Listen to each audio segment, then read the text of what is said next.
Welcome to this week's Superhero Simulation. This week we're going to be taking a look at a what-if scenario of Captain America versus Iron Man. More specifically, doing a mechanical event simulation in Autodesk Simulation Mechanical of Captain America throwing his shield and whacking Iron Man right in the head. As always, let me know if you have any questions or if you have an idea for a new superhero simulation for me to run. You can contact me directly at james.herzing@autodesk.com, ping me on Twitter at Mr. Simulation Rocks, or at ADSK Simulation. So as I said, we're going to be looking at Captain America throwing his shield. He does this all the time, and apparently when he hits someone it makes a whank noise, or a bang, or a tch, or a whoop. Well, I guess whoop is his punch, but that's okay. The point is, he throws it all the time. I'm told it's his main weapon. It could be that gun he carries, but no, it's much easier to throw your shield. So what do we know about this shield? You can see modeled up in the top and analyzed at the bottom. Well, it was created by Dr. McLean out of vibranium and another unknown substance to try and replicate adamantine. I think that's the same as adamantium, or what it's made out of, and that's the stuff that Wolverine's claws are covered in, or I guess all of his bones for that matter. So it's pretty hard. It's a hard substance. He throws it all the time, like we've already covered. It's his main weapon. It actually has been dented by Thor, but then he had a change of heart and hammered it out, because Thor's a pretty strong kind of guy. And it also was destroyed by Dr. Doom. I didn't really look into that one too much, but somehow Captain America got a wish and got his shield back.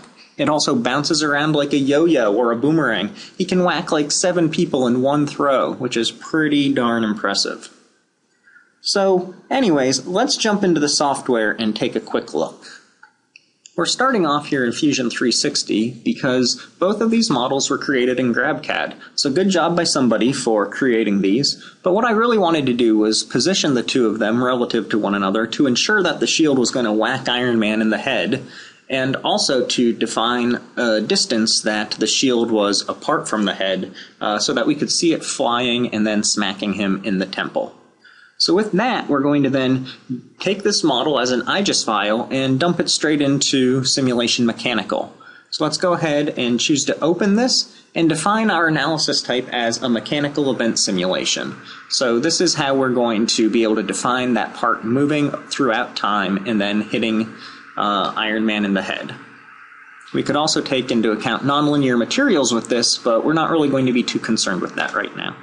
So with the file open, we can see that we have 4 parts, 3 making up the head and 1 the shield. So let's start by generating a mesh. We don't really want to view the results, we don't care too much about accuracy right now.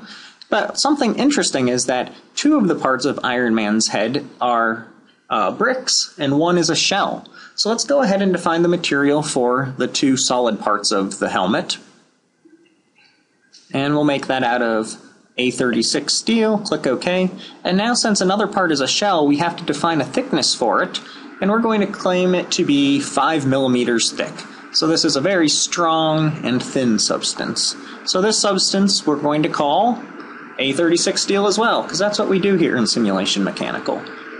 And lastly, we need to define the material for the shield.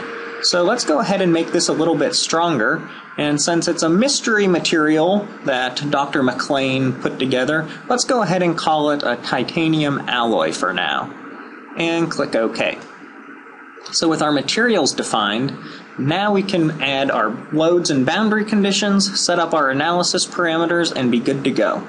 So let's start by adding a fixed boundary condition to Iron Man's helmet. If we zoom in there, we can change our selection type to be a polyline select, and we can choose to select vertices.